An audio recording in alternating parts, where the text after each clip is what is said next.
టంగుటూరు మండలం ఆలకొరపాడు గ్రామంలో పల్లె సిద్ధం కార్యక్రమంలో రాష్ట్ర పురపాలక శాఖ మంత్రి కొండపి వైసీపీ అభ్యర్థి డాక్టర్ ఆదిమూలపు సురేష్ పాల్గొని మాట్లాడారు. కనీస అవసరాలు కూడా తీర్చలేని పరిస్థితిలో నియోజకవర్గ ఎమ్మెల్యే స్వామి ఉన్నాడని సురేష్ అన్నారు. మరొకసారి అవకాశం ఇవ్వండి అంటూ ఎమ్మెల్యే ఏదో ఉద్ధరించినట్లు నన్ను విమర్శిస్తున్నాడని ఎద్దేవా చేశారు. 10 ఏళ్లు ఎమ్మెల్యేగా ఉండి ఏం అభివృద్ధి చేశారన్నారు. జగనన్న పరిపాలనలో కులాలకు మతాలకు పార్టీలకు అతీతంగా అన్ని వర్గాల వారికి ప్రజా సంక్షేమం అందించిన ఘనత ముఖ్యమంత్రి జగన్మోహన్ రెడ్డిది అన్నారు. కార్యక్రమంలో వైసీపీ మండల అధ్యక్షుడు మల్లవరపు రాఘవరెడ్డితో పాటు నాయకులు కార్యకర్తలు పాల్గొన్నారు. ఆదిమూలపు సురేష్ ఈరోజు జగనన్న మరి ఏకలవ్య శిష్యుడిగా ఈరోజు జగనన్న ఆదేశాల మేరకు ఇక్కడికి రావడం జరిగింది. కొండేపి నియోజకవర్గంలో గత 2 సార్లు కూడా మనం తెలుగుదేశం పార్టీ అభ్యర్థిని గెలిపించుకున్నాం. ఈరోజు లేవు, మాకు మంచినీరు లేవు. కనీసం చనిపోయిన తర్వాత కూడా ఆ యొక్క శ్మశానం కూడా మాకు సరిగ్గా లేదు. ఆ మృగం చాలా బాధేస్తుంది. కనీస అవసరాలు కూడా మరి పూర్తి చేయని ఒక పరిపాలన ఈరోజు ముఖ్యంగా మన ఎమ్మెల్యే గారు ఈరోజు ఇక్కడ పూర్తిగా పట్టించుకునే పరిస్థితి మనం చూస్తాం.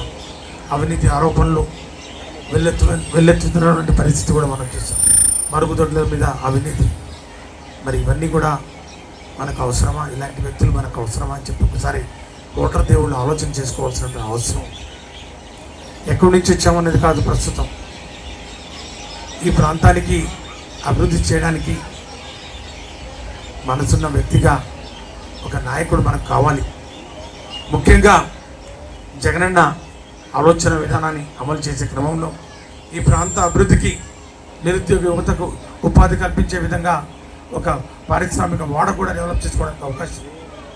ఇక మనకు కావాల్సినటువంటి సంగమేశ్వర ప్రాజెక్టు కానివ్వండి, మరి ముఖ్యంగా ఈ దళిత ఓడల్లో కనీస అవసరాలు, ఒక పారిశుభ్రతతో నిండినటువంటి అవసరాలు కూడా మరి అందించలేని పరిస్థితి, 10 సంవత్సరాలు వెనక్కిపోయినటువంటి పరిస్థితి మనం చూస్తూ ఉన్నాం. ఖచ్చితంగా ఈరోజు ఈ ఆలపురపాడులో మరి ఈరోజు నాకు ఇచ్చినటువంటి ఈ యొక్క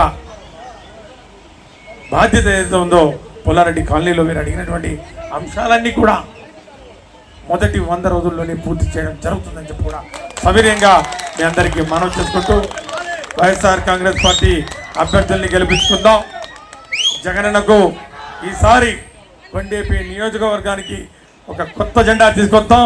ఆ వైఎస్ఆర్ కాంగ్రెస్ పార్టీ జెండాను రెపరెపలాడించే విధంగా ఈ యొక్క కొండేపి నియోజకవర్గం అట్లాగే ఒంగోలు పార్లమెంటును గెలిపించి జగనన్నకు కానుక ఇవ్వడానికి మీరందరూ సిద్ధమేనా?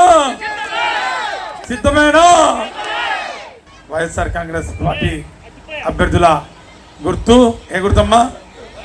కాను గుర్తుకే మీ యొక్క అమూల్యమైనటువంటి ఓటు వేయించి మరి అభ్యర్థులను గెలిపించి ఈ ప్రాంత అభివృద్ధికి, ముఖ్యంగా శ్మశానం లాంటి